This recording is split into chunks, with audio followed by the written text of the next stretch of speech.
Good afternoon. Okay, welcome. It is my great pleasure, and at the same time a great challenge, to introduce today's speaker. On the one hand, a dear friend, an alumnus of the University of Scranton, and a person who in a way changed my life by encouraging me to do the civic development that has become my life's work in Africa. 10 years ago, under Mike's mentorship, we held a roundtable discussion in Rwanda on the role of the university in strengthening democracy and civil society. Mike was the master of economic development and a pioneer at promoting entrepreneurship, and we both believed that promoting the culture of citizenship was in harmony with that mission. That said, Mike has been advising not only the president of Rwanda, but about 24 presidents and prime ministers from around the world on export competitiveness and private sector development. His book on the subject was published by the Harvard Business School. He currently chairs the board of Silver Creek Pharmaceuticals, which is focused on solutions to heart disease and strokes. Mike is what you might call a creative, professional, perennial pioneer, using his daunting array of skills to make the world a better and healthier and more humane place. Please welcome him to the podium. Thank you for that. So, thank you, Sandra. I have to say, this is like a family Christmas party decades ago. Look at Nan Zandarsky and Kevin Norberg, Dr. Fahey, so many people here. So it's really nice to be here. What I want to do is start off with a kind of style of thinking that I think is really important. Can everybody hear me? Is this working okay? And so I'm going to talk about integrative thinking. I'm going to talk about its role in innovation. And then I want to tell you a very specific example of innovation, which is a new company that I just started that's focused on a solution to tuberculosis, which probably most of us in the room don't know about. Maybe an Indian management professor would know a lot about it because it's still a scourge in India. But I want to talk about it and what we're doing there, and then I want to kind of circle all the way back to the notion of integrative thinking and how we're using that approach to attempt to solve this problem. But it all starts in the early 90s after the fall of the Berlin Wall. And one of the places I was asked to go and work was in Tatarstan, which is an autonomous Soviet republic on the Orient Express line. It's a 14-hour train ride from Moscow. And there was a president there, President Shaimiev, who had his own source of oil wealth, which made him a problem for the Soviet leaders at the time. So he wanted to take his defense technologies, because that was the place where Lenin had been born, and it had been turned into a defense industry place. So I was literally the first foreigner that was invited to Tatarstan since the revolution in 1917. And what they wanted me to do was to come up with a way to turn their night vision goggle defense industry product into a commercial product, and take all of the other things they did with weapon systems and turn it into an industrial base for President Shaimiev. And he had this oil wealth which allowed him to pay for it, but he didn't know what direction to go in. So I would fly to Moscow and then get on the Orient Express for 14 hours, almost all in the dark in the wintertime. The whole thing was in the dark. And I'd be in a little room with a couple of other people, but I never got to see their faces. There wasn't lights on. And I was really afraid. I was afraid to go to sleep. I didn't know what these Soviets would do to me. I could get lost out there, and of course no one would ever find you again. And they weren't afraid of me because they slept and snored the whole night through. And I'd be up there like this with one hand on my bag and my wallet, And I got to Tatarstan, and I was so jet-lagged out of my mind This is my pre-melatonin days. Everybody knows about melatonin now, but so I was jet lagged out of my mind. So I would work all night and sleep all day and then try to catch up with the president as best I could. And one of the questions that I kept asking myself was, how do nations change? What are the examples? What are the factors that are involved? What has to happen? I started asking the question, what are the preconditions for change? So I started bringing more and more books with me on these journeys about Singapore in the early 60s, about Argentina when it got better and got worse again. I started to learn about places that had made dramatic transformations, like Hong Kong, before the Chinese took it over, after the Chinese took it over. I started to look at it, and I didn't know how to synthesize all the books, all the articles, but I was up all night. I had no one to talk to. There was no television, there was no radio that I could understand. So I was just up all night with all these books. So what I did, and this turns out to be a method in the field of sociology, anthropology. Some people call it pile sorting, some people call it meta-analysis.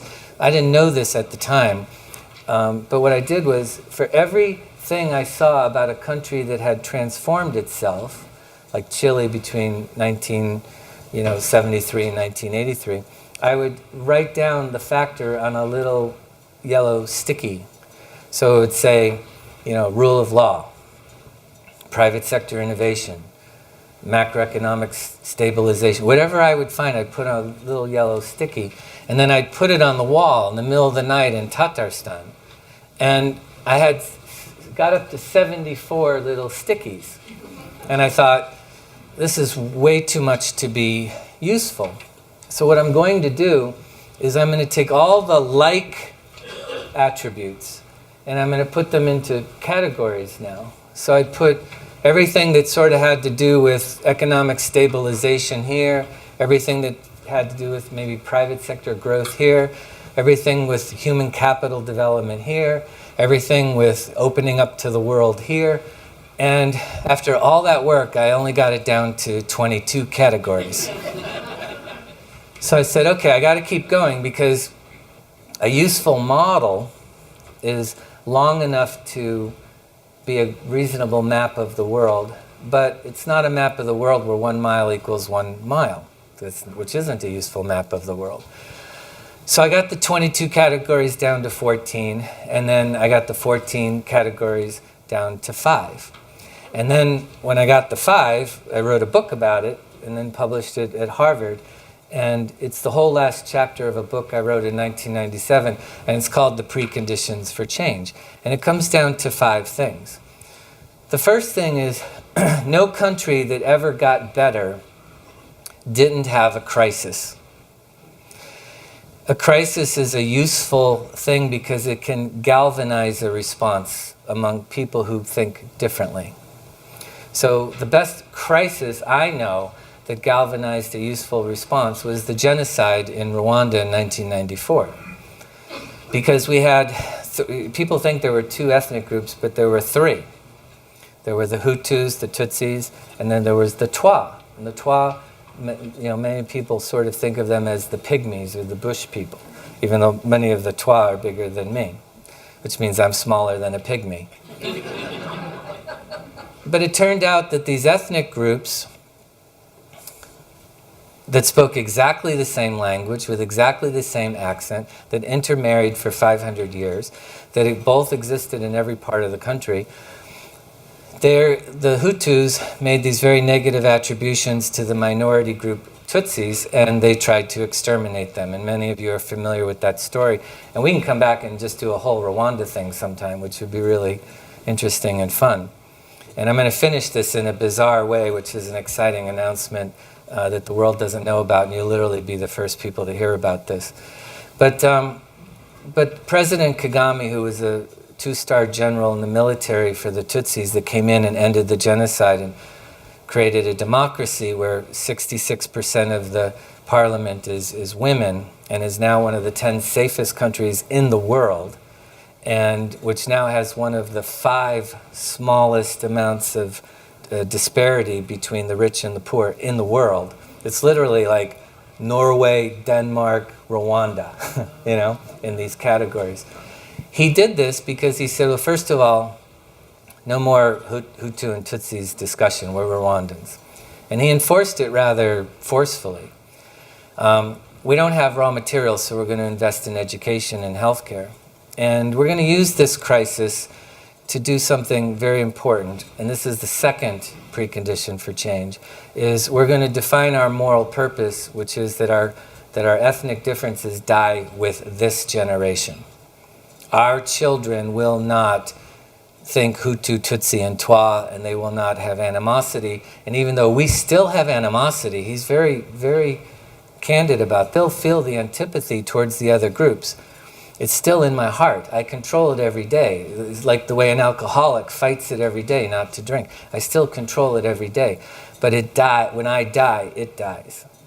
My children will not feel that antipathy. So this moral purpose that exists in every country that has useful change, it falls into several categories. One is that the future generation will be better than the present generation. Just something we've lost in America, right? You're all thinking that right now. Because all your parents were poorer than you, and all your kids are living in your basements right now, right?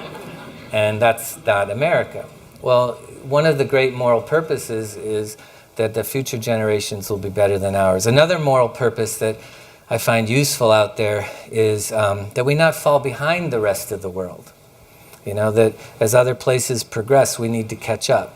This was one of the ones I used very successfully in Latin America. The third precondition that I found out of my 74 attributes from all my books in the middle of the night in Tatarstan was a cultural receptivity for change. That your heart and your mind were open to change. Not just because the crisis helped you galvanize this, not just because the moral purpose showed you the way, but because there's actually a cultural attribute of receptivity.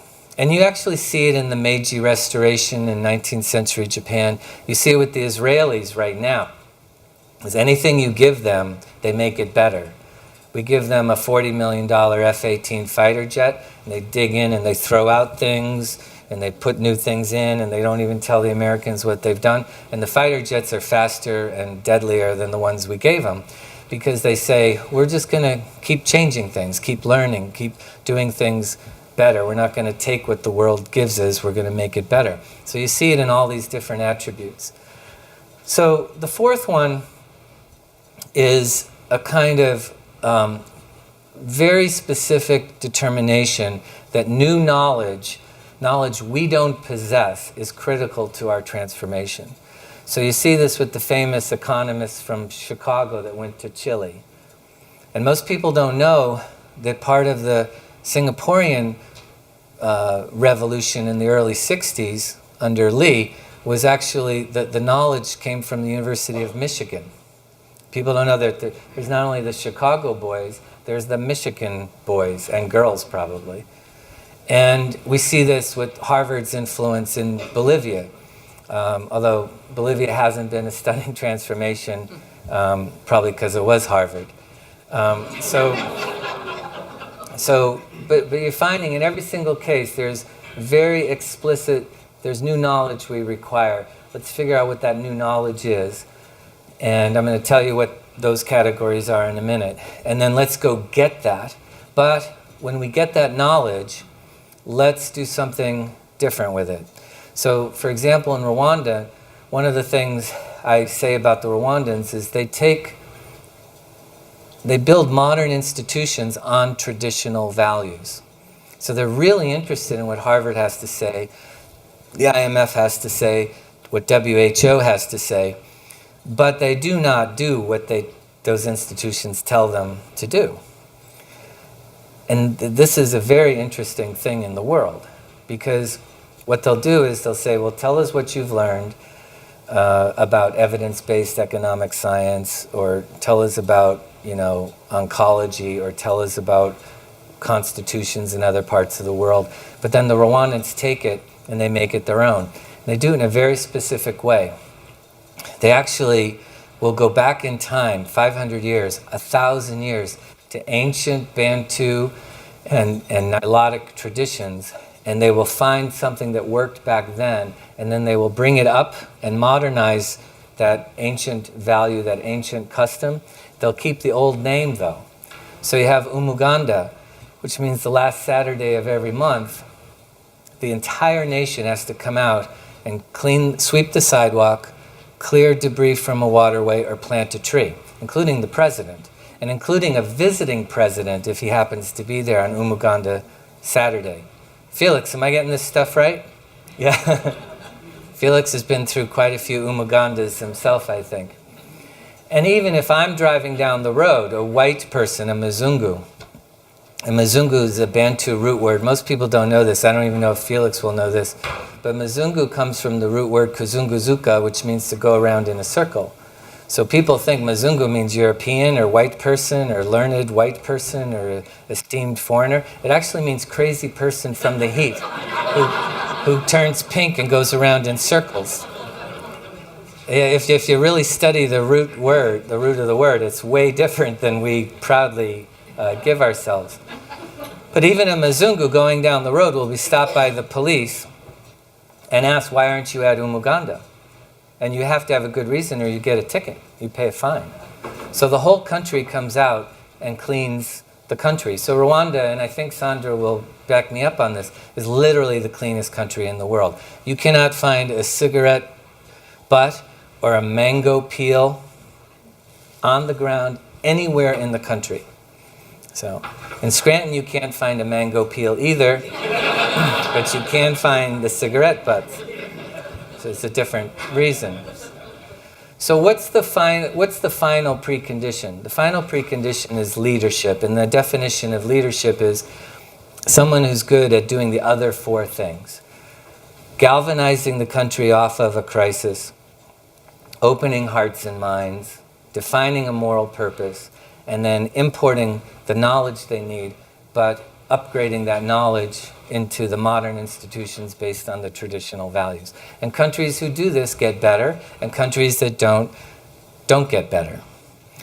Now, this pile sorting exercise, is there any anthropologists, trained anthropologists in the room? This is what anthropologists call it, because anthropologists go out in the field and they literally, I am told, sort piles. And so this became a pile sorting exercise. All this goes here, and all this goes here, and all this goes here. Then you step back and you look at it.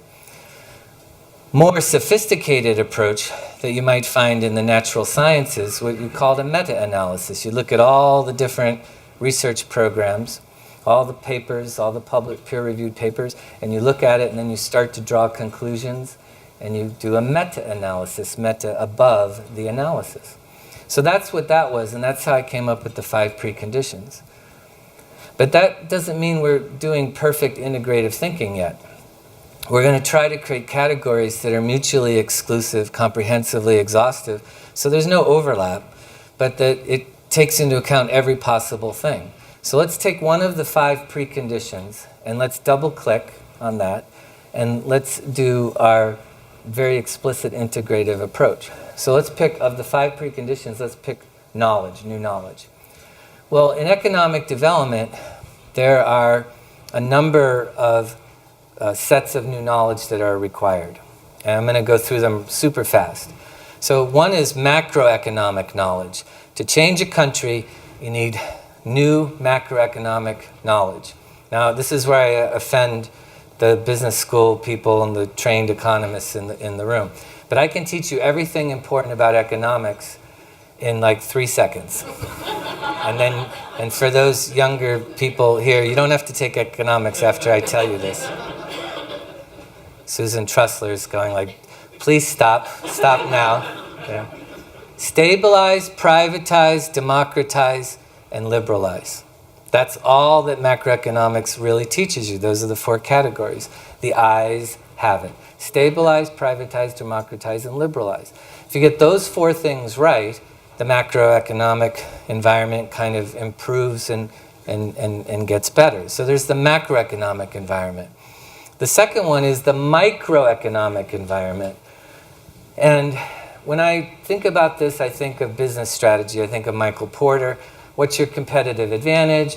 what's your scale and scope, vertical integration, geographic scope, product scope. I think of those types of things. This is the second type of knowledge that's absolutely important. It's underrated in the field of advisory work because the macroeconomic people are the high priests of economic development. But the business strategy part is really important too. Harder to measure, harder to see, takes a lot longer, but equally important. So with macroeconomics, you need a central bank governor and minister of finance, a deaf minister of finance, someone who just tells you what to do and doesn't listen to people bickering. But in microeconomics and firm-level strategy, it takes years to make a good strategy for a firm that works.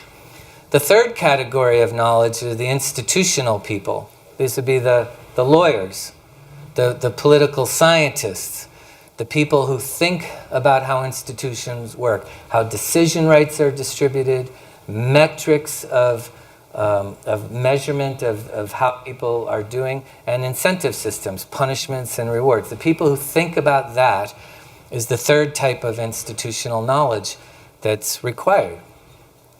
Then we have the human capital people, the educational people, skills and abilities. I'm looking at Dr. Nordberg.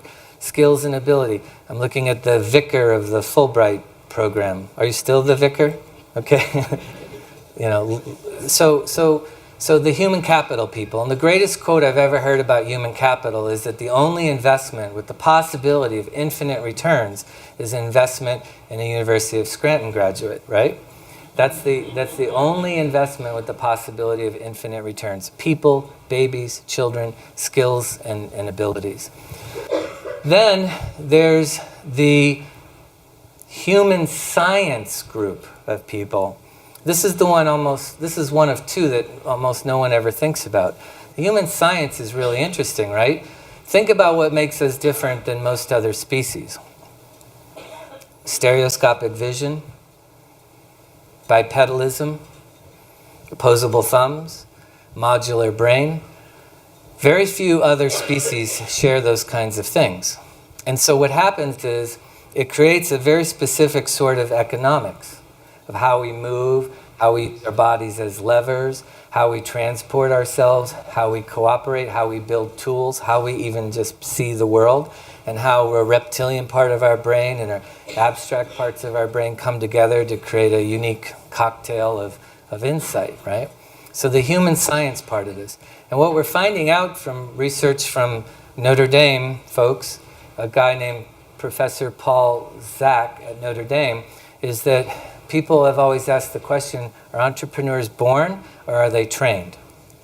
And the answer is, they're born. Because everybody in this room has very much the same receptors in their brain, but they're actually placed in different areas. And Paul Zak has discovered that when the receptors are in certain areas and linked in certain ways, people take more rational risks, they care more about the future than the past, they're more generous, and these are all things that are linked with entrepreneurship. So entrepreneurs are born, not made. Entrepreneurs can be improved through education and exposure and the right cultural exposure, but turns out you're sort of born that way, to take rational risks, to think about the future, to try to make something out of nothing. And other people aren't born that way. And they even have attributes of what percentages of the population are built this way. And of course, it's kind of a spectrum. But in America, we have a much higher percentage of people born as entrepreneurs than almost anywhere else in the world. And do you know the reason for that? Immigration? Well, and this is a perfectly good example from my fellow Mwananchi kutoka Kenya, which is if you tended to self-select yourself to make the journey across the ocean, you tended to have these attributes. So most of our ancestors were like that, or we wouldn't be here, right? I mean, except for those of us who were thrown out of Ireland for nefarious behavior. But enough about my family. So the human medical, the human science part of this is really, really fascinating. There's another group of these 7 that no one ever thinks about. But like is often attributed to Einstein and Mark Twain and all the same guys. Fish, we don't understand the water in which we swim. So we have human science, we have human capital, we have institutions, macro, micro. What's one that we never ever think about? What's one that we never ever think about? We're fishing, we don't understand the water in which we swim. What's the one we never think about? And I've mentioned the word a few times already. Yes, who said that? You're right, culture.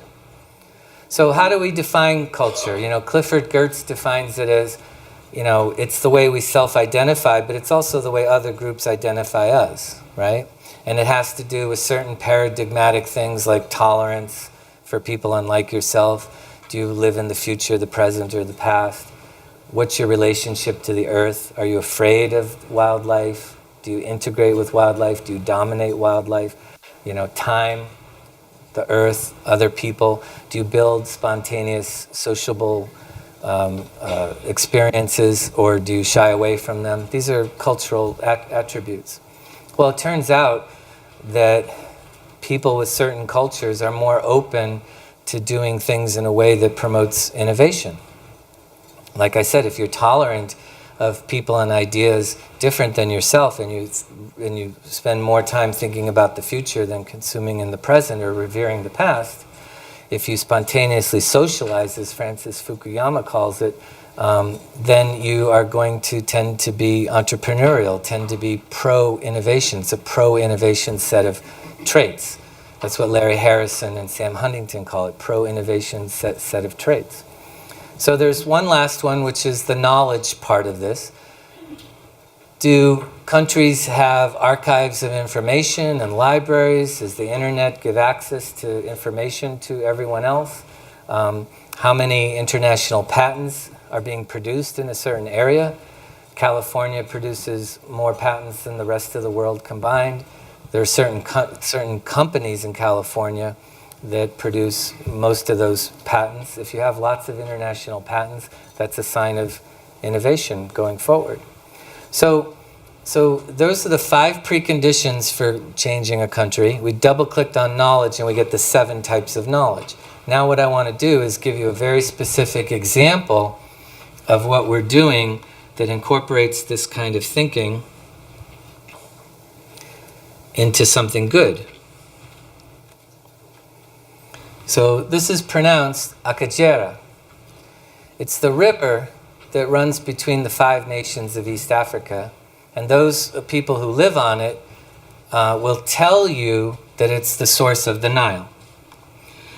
But any of you who've been to East Africa also realize that any little farmer in East Africa who has any little tiny spring coming out of his backyard will tell you that spring is the source of the Nile. Okay? But Akajera, as they say it in the Kinyarwanda language, very well, it might be one of the 2 or 3 main sources of the Nile. It's also the name of which is now one of the best game parks in Africa. So we've taken on tuberculosis, and this is the actual business plan. We've raised all of our money, we've hired all of our scientists, we're moving ahead. It turns out tuberculosis is the 5th greatest killer in the world. But here's something I bet you never knew. 1 out of every 7 people who ever lived probably died from TB. They find it back thousands of years ago in mummies and all types of evidence for it. In 19th century America, 1 out of every 4 people died of TB. And I bet most of us can name a famous artist or politician or political leader who died from it, like Thoreau or Eleanor Roosevelt. People don't realize that one.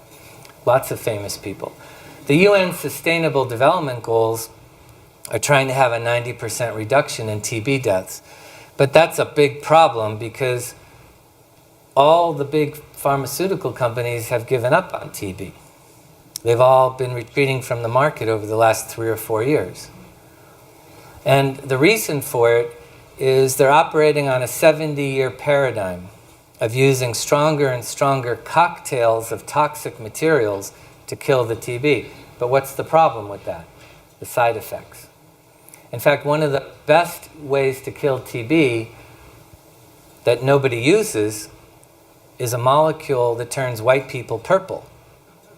This is a terrible side effect, right? And so they can't get approved because the whiter you are, the more purple you turn when you get it. So imagine, I would be like a crimson blue, you know. So because of the toxicity, you can't use it. But the problem is the paradigm has been set 70 years ago. There's been very few drugs approved for it. It takes 6 to 12 months to cure it in an otherwise healthy person. You have to take daily pills to do it, so compliance is very low. So what happens is you give it to a rural African, he takes it, he feels better after a few weeks, he decides he's done with the disease, he stops taking it, or he gives it to his friend who's just starting to fall ill. And what happens under that scenario? Drug resistant. So you get what's called multiple drug-resistant TB or extremely drug-resistant TB. This takes a lot more money. It used to be $100,000 a treatment. Now it's between $2,000 and $20,000 a treatment. But you can't afford that for poor countries. Well, there's only 2 countries in all of Latin America and Africa that have payment systems, insurance systems that'll even reimburse you. So the pharmaceutical companies are out. So nobody is taking this on properly. Now there's 89 studies in phase 1, 2, and 3 now, but they're using the same cocktails of toxic materials, so it's not going to work any better, and it's not going to work better on drug resistance, and it's not going to fix the compliance issue. So what we're trying to do is reconcile what others believe are opposites. Cost, can you lower the cost, lower the side effects, increase compliance, and kill all forms of TB? Great strategy is reconciling what other people think are opposites. I can't impress this enough on the young people in the room. It's not sufficient to be merely contrarian. And I'm looking at Sudakshina here. It is not sufficient to be merely contrarian. You must reconcile what other people think are opposites. If costs go up and compliance goes down and the side effects are worse and it only kills one type of TB, you've got a bad strategy. Now, in order to bracket the problem this way, you need a game-changing approach. Now, where do you get the game-changing approach? You can listen to all the infectious disease people who ever spoke, but you probably have already internalized everything they said through osmosis. So what you do is you listen to somebody way different. So what happened to me was 6 years ago, I was in a presentation, I was just sitting in the audience, and I heard these scientists talking about a cure for pancreatic cancer, which they ended up getting approved last October and sold it for $1.1 billion. And their cure was to take an existing oncology drug and put it into a liposome, which is a fatty tissue, a little vesicle, and attach that liposome directly to the pancreatic cancer tumor and then let the toxic material go into the tumor. And it turns out it works really, really well. And it's approved for second-line pancreatic cancer now, and now it's being tested in first-line pancreatic cancer. Well, when I heard this presentation, I went up to them and I said, if you suppose that the granuloma that insists in the lung for tuberculosis is like a cancer tumor, because it's necrotic, because it's sealed, because the bad thing in the middle of it evolves, makes it very difficult to kill the mycobacterium of tuberculosis. Could we use your approach to fight TB? And the scientists all looked at me and go, oh yeah, it would totally work. I go, you mean it would? And scientists don't talk this way, right, Dr. Fahey? They don't talk this way. Unless they're selling something. But these guys weren't selling anything. I'm selling something, but I'm not a scientist, as you know better than anyone, because I took his class. And he's like, you should really think about philosophy as a major. Said it so nicely. He said to me, you're a very good writer for a physics student. You should think about going somewhere where the writing is an asset. I was like, Dad, Dr. Fahey said I'm a bad physics student. He says, you're probably a horrible physics student. So I switched to philosophy. So do you remember any of that? Yeah, no, you're being kind. You're being kind. You're being way kind. And if we really want a cold-blooded assessment, let's ask Dr. Khan what I was like in chemistry class. But anyway, so I said, so this could work on TB? And he said, they all said, yeah, this would totally work. And so we went to work on it. And we gave them $2 million to do a little skunk works project, and they worked on it for a couple of years. And they got this really good preclinical evidence, almost a proof of concept, that we could kill the mycobacterium better than anybody else ever did. So then we had to raise the money for our company. We needed $6 million for 3.5 years to work on this. And so I went to the normal people. I went to the fancy people in San Francisco and Boston, and they're like, you know, TB is great to kill, but it's just poor people can't pay for it. You know, how much are you going to charge for this? I said, well, I want to lower the cost, the side effects, increase the compliance, and kill all the TB. I want to do this cheaper than any of the existing treatments. And they said, well, we're not going to give you money to do that. If you can do it for 150% of the cost, the price, then we'll be interested. Well, of course I could do that. I'll have the only thing that kills TB. But that's not the goal. The goal is to reconcile what everybody else thinks is not reconcilable. So I thought, where do I get the money for this? So I went to the poorest people in the world. I went to the Rwandans, who have TB in their country, who are contrarian themselves, who are galvanized and who focused on medical care and education to improve their people. And I spoke to the president, who's a friend of Sandra's and mine and many people, and I said, and I just said, Mr. President, I told him the story that I just told you, and he said, how much do you need? And I said, I think $6 million to start. And he said, okay. And I said, when you say okay, do you mean I can tell the scientists, let's get going? And he said, yeah. And so we raised the $6 million with the poorest people in the world. Because remember, Rwanda is a poor country, but it's a rich entity. It has a $2 billion a year budget. It has a multi-billion dollar pension fund. And it has a moral purpose to get rid of this. So they gave me the money. So what we have is a Rwandan company with 6 scientists in San Francisco who are the original 6 that did the pancreatic cancer solution that we sold for $1.1 billion a few months ago. So we have cancer people working on infectious diseases, and our preclinical results are already super positive. There's our strategy, our operations, our assets. I'll just take you through it really quick.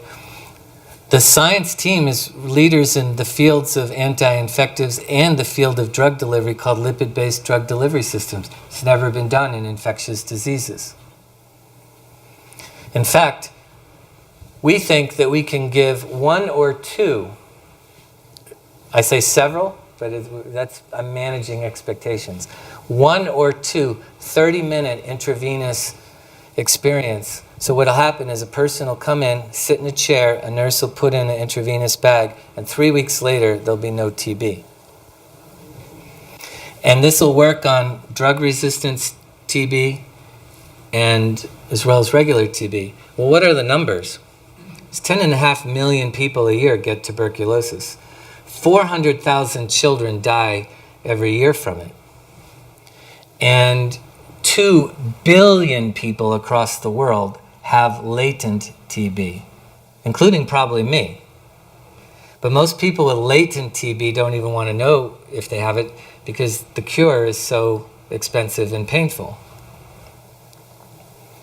So what we're doing, those are some of the numbers right there.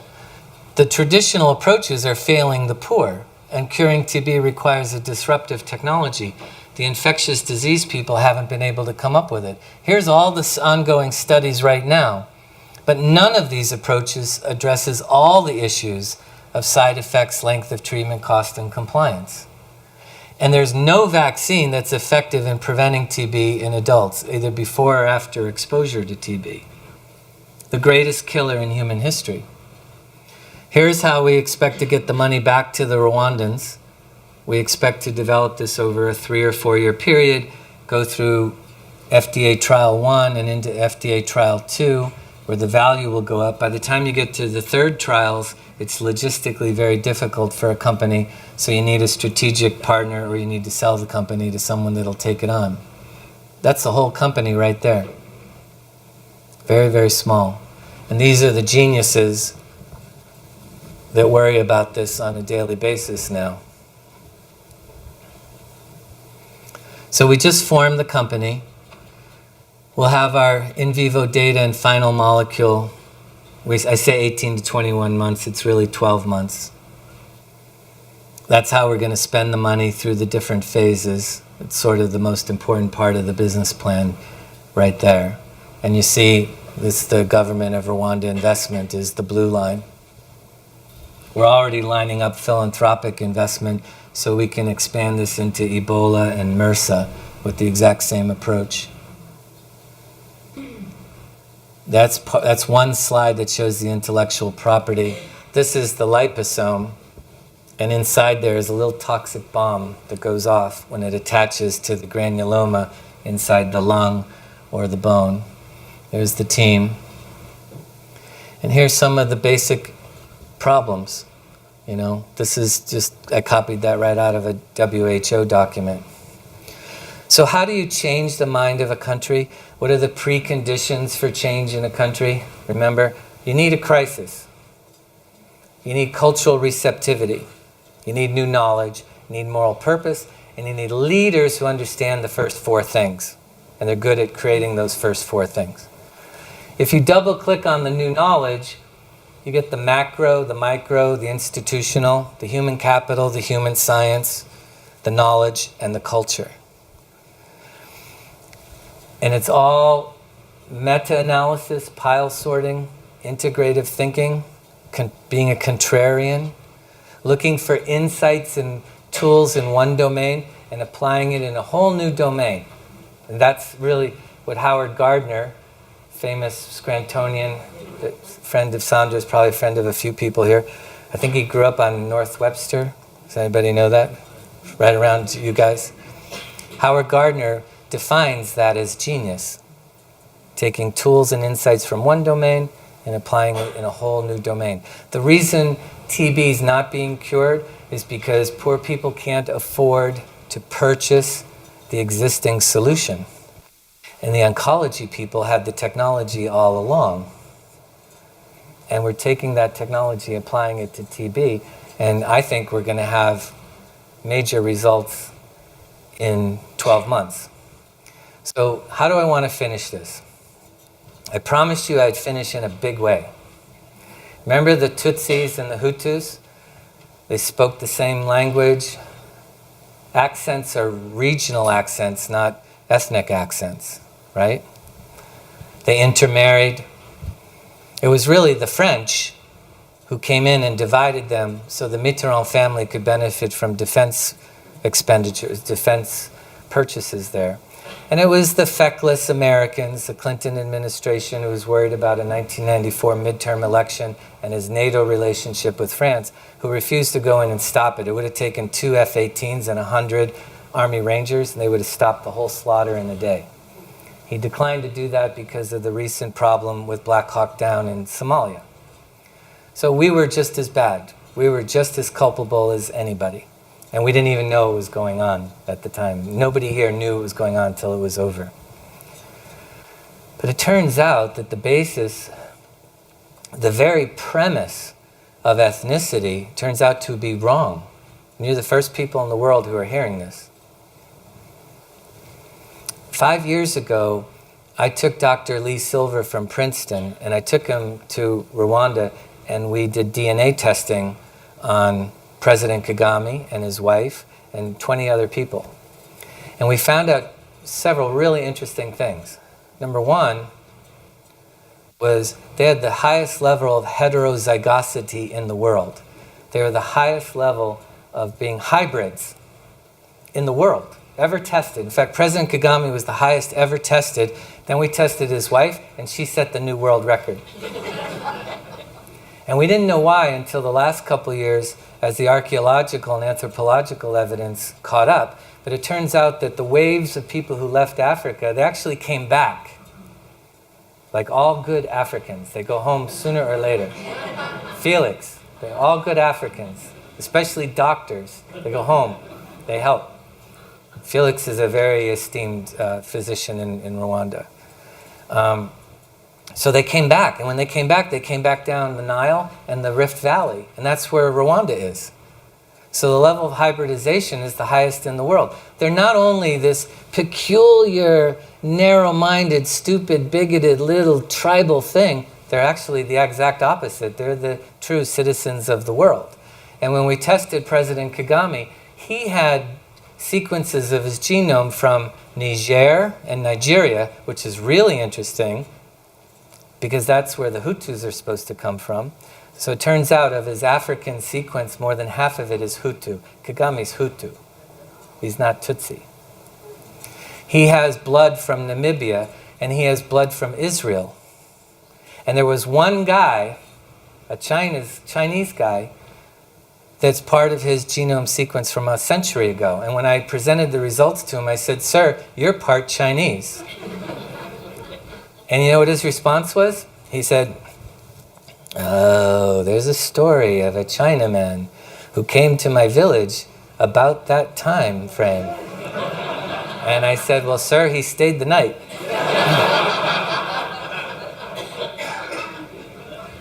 It turns out the heterozygosity is not only high, but it turns out that we cannot find meaningful genomic differences between Hutus and Tutsis and Twa. They don't exist. It was a construct placed on them by anthropologists from Columbia University in Belgium who went there and measured their nose width and their skulls and divided them into groups and gave them identity cards and artificially divided them and created the politics of separation and violence which resulted in the genocide. The differences don't exist. And not only do they not exist, they are the reason all Rwandans and Kikuyus are beautiful, smart, and healthy is because the level of hybridization in their bodies is better. Dr. Fahey, Dr. Nordberg, they might know this, but my mom's parents were first cousins from a little village in West Ireland called Monaghan.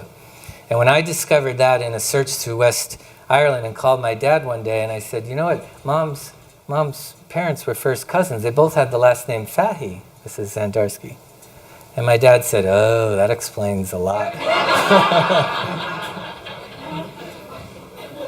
We are the inbred people. We are the ones short, white, prone to purple, think in a weird, non-linear ways. The heart of Africa, the birthplace of the rest of us, is where the fewest amount of mutations exist. So where does this all come together? Integrative thinking. Where should we be doing pharmaceutical research? Should we be doing it in Scranton with Italians and Poles and Irish and Jews who should we be doing that? And then selling it to Africans? No, that doesn't make any sense at all. We should be doing pharmaceutical research in Africa, because if it works there, it'll work in the rest of the world, not vice versa. But we can't have white companies that experiment on Africans. So who has to own the companies? See how this... You know you hit the truth when the reality folds in on itself like that, right? Thank you very much.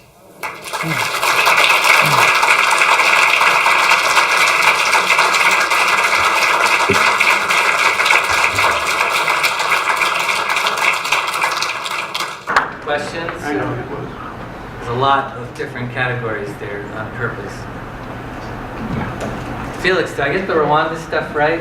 Push back if I get something wrong, because you're the real expert. Yeah. Just a question, in your business, how do people find you? Like, who is receptive to your analysis, your meta-analysis? So I mean, I got so many stories this way, right? Because I'm often, in my career, put up to debate Jeff Sachs, some Nobel Prize winning economist. And, I have a master's degree in African politics. I have an undergraduate degree in philosophy from here.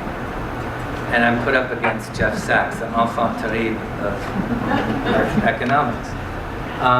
But he doesn't like these discussions anymore, because intuitively people know that the top-down structuralist approach of an economist, stabilize, privatize, democratize, and liberalize, is intellectually narrow, it's barren, it's primitive.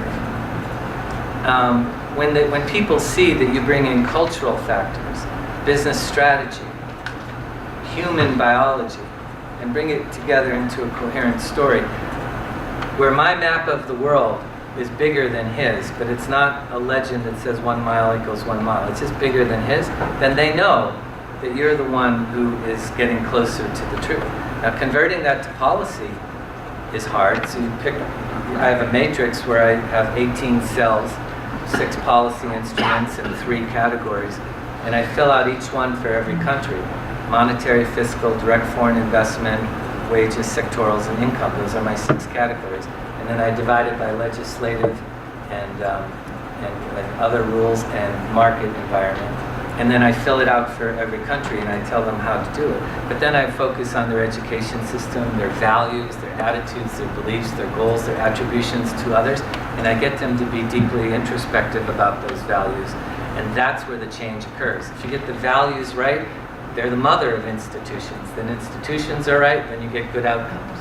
But if you intervene right at the institutional level without getting the values right, you're transplanting a Western ideology that won't take.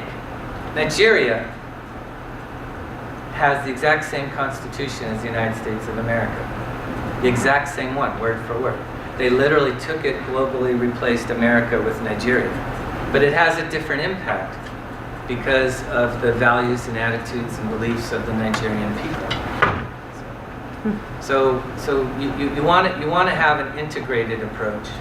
You want to have plenty of evidence to back up everything that you're saying. You want to have a track record. It was hard for a while in the early 90s, In fact, the great story I tell is President Kagame had just been president for 6 weeks. He interviewed 2 people to be his advisor, Jeff Sachs and me. And he went to Jeff and said, well, what do you think about Michael Fairbanks? He doesn't have a PhD, and he's got no track record. You're crazy if you hire him. Then he came to me, and I said, Jeff Sachs is like IBM. No one is going to criticize you if you hire Jeff Sachs. So he hired me. That's what President Kagame's like. Right? Is that responsive to your question? It is. I mean, it's as you said, you have a bachelor's degree out of the University of Scranton, and you're counseling presidents and prime ministers. So I guess, it's such a good story for students to hear, because the world is your oyster, and you just have to think differently as you just illuminate, which is great. I think, scholarship and service is part of my model. That's obvious, I hope. That's different than Harvard College. I'm a fellow at Harvard. I've been a professor at Harvard. My books are published at Harvard. I have an office at Harvard. But they don't teach it. They don't teach you that way. And I think as a philosophy major, I had an advantage. I was saying this to Dr. Norberg before we started, which is, first of all, I wasn't afraid to try to learn anything new.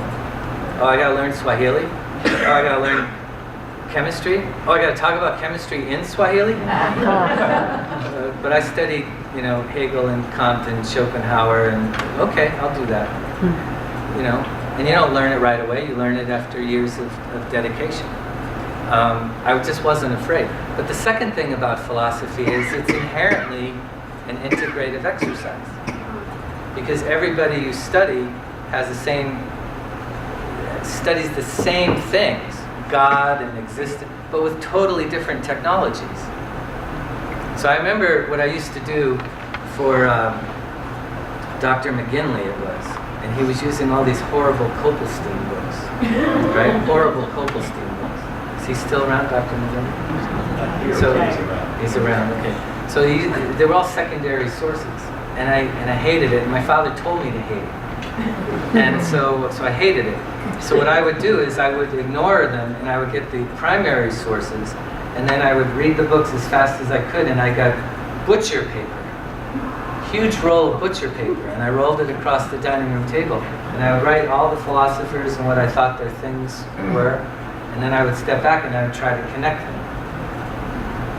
And I can remember talking to a fellow student, Mary Cranick. Where's Patty? Remember Mary? Mary and Patty and I went to high school together. And Mary's studying me one night. She said, "What the hell are you even doing? This makes no sense. Why do we even have to take philosophy?" You know, which is what half the university says on any given evening, right? And I remember telling her at the time, because we're learning to make connections. You know, we're learning to make distinctions. My dad used to say, "Oh yeah, you know this, but you don't make distinctions very well." You know, other fathers would be like, you know, remember that hook slide I taught you going into second base? My dad, you don't make distinctions very well. So I'd be trying to make, doesn't that sound like it? So I'd be making distinctions and connections. And that's what philosophy does. Everybody should do what they want and do philosophy. Thank you.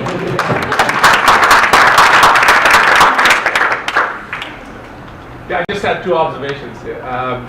Number one, I agree that the best pharmaceutical research is done in developing countries. The best example I can think of is Ronald Ross doing research on malaria, cure for malaria, which is done in Calcutta.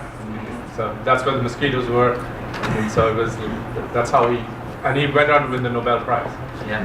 The other observation I had to do with this divide and rule policy, and I don't think it just relates to the French, between the Hutus and the Tutsis. But if you look at what's happening in Kenya right now, the president claims he won 98% of the vote, but there seems to be, and they go back and look at British creating those differences between, and in India too. I mean, between the Muslims, the divide and rule. So it's whether it's the Dutch, the French, that seems to be a pattern about the divide and rule. Absolutely. Absolutely. Well, it is a trade of colonization for sure. It's the name of the game, isn't it? But I was going to ask, are there any countries, which countries, I should say, approach any of the combination of values that you find in Rwanda? I don't see it anywhere else in the world right now. I mean, Rwanda has a lot of similarities with Singapore. The focus on human capital being small. It has similarities with certain very specific regions in the world, like Massachusetts, which really doesn't have a lot of natural resources, bad weather. English isn't an advantage for Massachusetts because Connecticut speaks English almost as well. and so Massachusetts has focused on education, technology, electrons, as a competitive advantage, and that's what Rwanda's very much doing. But I don't see it anywhere else in Africa. Although Rwanda is the bellwether nation, everybody wants to know what's going on in Rwanda. Everybody. And it's the best tourism destination. It's got the lowest Gini coefficient. It's got the highest empowerment of women. It's top 10 in safety in the world. I mean, it's a remarkable place. We should do a university trip there, and I'll build you all a 4-lane highway right to the president's office, and we'll have a hell of a time. Forget about those bus trips. We should do that. The bus trip to the off-Broadway play. I just have a question as I shared with you. I'm on sabbatical right now. I teach at the University of Scranton, training teachers for 20 years, and I think about education and what type of teacher we're preparing today. But I also I like to step out. So I'm living in Singapore since August. And I'm in Singapore because I know about their transformation and also about their education system ranking about top 10-5 in the world. But it's when I'm there, sometimes being an insider, outsider. I'm now in Singapore as an outsider, but looking in at what is happening in my country, the United States. And I just wondered, everything you've talked about, the divide and rule, the tensions, the separations, Yeah. this ingenuity to the good and the bad people. What are your impressions about what's happening right now In the US? Because the rest of the world is looking at us. So it's a crisis in leadership, you know, and it's all we need is, again, a Howard Gardner quote. Leadership is someone who understands the values behind leadership and is eloquent about those values. That's Howard Gardner, right? That's what we don't have. We need someone who says tolerance is not just a good thing for a peaceful society. It actually promotes innovation, it promotes prosperity. You know, there's an economist named Florida who shows that in cities that are open and receptive to alternative lifestyles, you see much more innovation. And it's not that, you know, gay people are smarter or more innovative. It's that cultures that promote diversity and have diverse thinking actually innovate at a higher rate. And when I was teaching at Harvard, I had a student who just apparently never paid attention to anything I said. And I was making the point again about how alternative lifestyles are correlated with innovation, and another totally separate point on Japan's rise over the last few decades. And I said, so tell me about Japan. And he goes, a lot of Japanese are homosexuals. So sometimes these things get conflated in the wrong way. But a leader who talks, and that was Harvard too. It's not everything we think it is.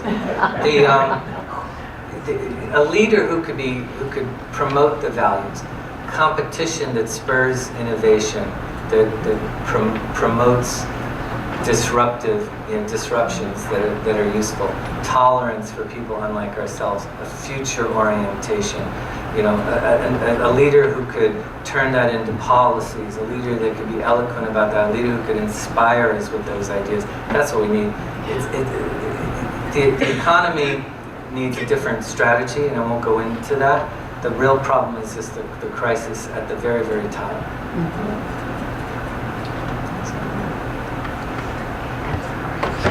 Just to follow up on the premise, the crisis leads, in a sense, to innovation. Yeah, or by the way, our next president is going to be amazing because this one's creating a crisis. It's going to be a woman. It's going to be a woman. It's going to be someone we've never heard of as of today. It's going to be a soccer mom or a city council person or an author or a poet. It's going to be someone like that because the country's going to be so ready to swing the other way. So the Trump crisis will make our next president really good. Oh, I'm sure of it. I'm sure of it. So can you manage crises with the idea of creating a situation that results in something like Rwanda? Can you manage the crisis itself? No. In practical terms, what I try to say to leaders is find something that's not quite a crisis and make it a crisis in the minds of people in order to focus their attention. So in this country, we know what that is. It isn't Donald Trump. It is healthcare. Yeah, crisis. Yeah. And in spite of the fact that we all know the system doesn't work, it's broken, it has not actually risen to the level of being a true crisis. We just accept the fact that there's going to be increasing amount of our resources devoted to this thing that we call healthcare. But it's not a crisis. We just say, well, that's the way it is. Yeah. And I agree with that. A great leader would be able to convince us it was a crisis, you know, and get people willing to be guided by him or her. Who are the people that you're talking about? I don't know them. So no, the question behind the question is, are you talking about people that we would identify as leaders, or are you talking about everybody in the room here and everybody on the street? I'm sorry, I don't think I understand your question. Well, we as individuals, as citizens of this country, we look to our leaders. Because as a leader, they're going to give us direction. Yeah. And there's certainly a place for that. I think you've described that. But is that enough? That is, do we have to look at all of ourselves, and how do we develop a true integrative collective leadership? So who was it, Churchill or Kennedy, that said that you get the leaders you deserve to get, right? We deserve Trump. That's the first thing we have to realize, is that he's not the problem, we're the problem, because we deserve what we got. Either you voted for him, and so the hell with you, or you didn't work hard enough to put up a reasonable other candidate, so the hell with you. We deserve what we have right now. And American culture traditionally is very, very good at self-determination and ownership, but it's not good at it anymore. And nobody's taking responsibility for what's happened. That was an American trait. It's not anymore. And when things get worse and worse and worse, and it truly falls apart, someone's going to step forward the way Lincoln did in the Civil War. Someone's going to step forward the way Kagame did after the genocide, and a great leader will be born. A great leader. And it's going to be a 40-year-old woman with a MSW, who worked in the prison system or in daycare, and she's just going to be done with it and remarkably eloquent, and we're all going to be willing to be guided by her. And it's going to be her time. I can literally picture the person, even though I don't know anybody like that. That's what's going to happen. It's got to get worse before it gets better. In the genocide, 1 million people were killed in 100 days by hand, with axes and machetes and by strangling them. That's how bad it had to get to create one of the great countries in the world. I was saying to Sandra at breakfast this morning, at certain angles, Kigali, the capital of Rwanda, are starting to look like Dubai. It's nuts. The best hotels in Africa, this amazingly beautiful skyline, the streets and sidewalks are clean, the stoplights are space age, like nothing I've seen in America or Europe. I mean, it's 100% digital economy. Every school has the internet. 93% of the population has access to free medical care within a 30-minute walk of their house. The average kid gets 10 vaccinations, girls get 11, which leads the world. We don't do that in America. The examples are there. I do a lot of work with the last 3 presidents of Haiti. And I keep telling them, go to Rwanda, go to Rwanda. We're not Africans, we don't learn from these Africans. Haiti's the most screwed up place in the world. There's 11,000 NGOs for 10 million people.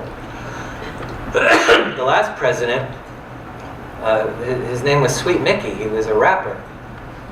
And I used to go visit him, and he'd sit in his room looking at photographs of him making audiences laugh while he listened to his own rap music and watched soccer on TV. And I was there to brief him. And I couldn't get his attention away from these things. Haiti is run by America. It's run by American NGOs. It's completely been destroyed. I'm not a fan of any, you can't peg me as Democrat or I'm not a fan of any of these people. Clinton gave up bilateral foreign aid to Haiti in 1996 and ended up giving it all to the NGOs that would go and work there. So the American NGOs have all the money and the Haitian government has no teeth to bite with. It's destroyed the sovereign relationship between democratically elected leaders and the people. Then they also liberalized, remember my 4 things in economics, liberalized trade, which wiped out the indigenous rice industry, which is what fed every Haitian. So they had to start importing rice. And where did 100% of the rice come from? Where in the U.S.? No? Oh, it's worse. Oh, put on your evil hats for a second. Where did all the rice come to feed the Haitians? Arkansas. Yeah. That's how the world really works. So where are these leaders going to come from? We're going to get worse before we're going to get better. When that leader comes along, we need to recognize, I think it's going to be a her. We need to recognize her, and we need to get behind her. Thank you.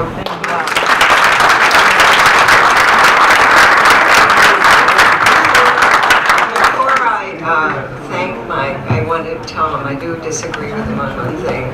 I know some of those 40-year-old soccer moms. We have them. We're not giving up.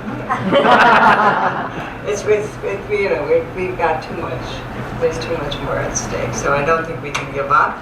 But this was extremely illuminating and inspiring, and I hope that you feel that way too. I think we did. So.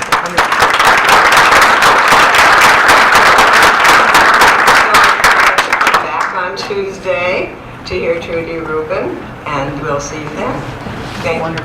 Thank you.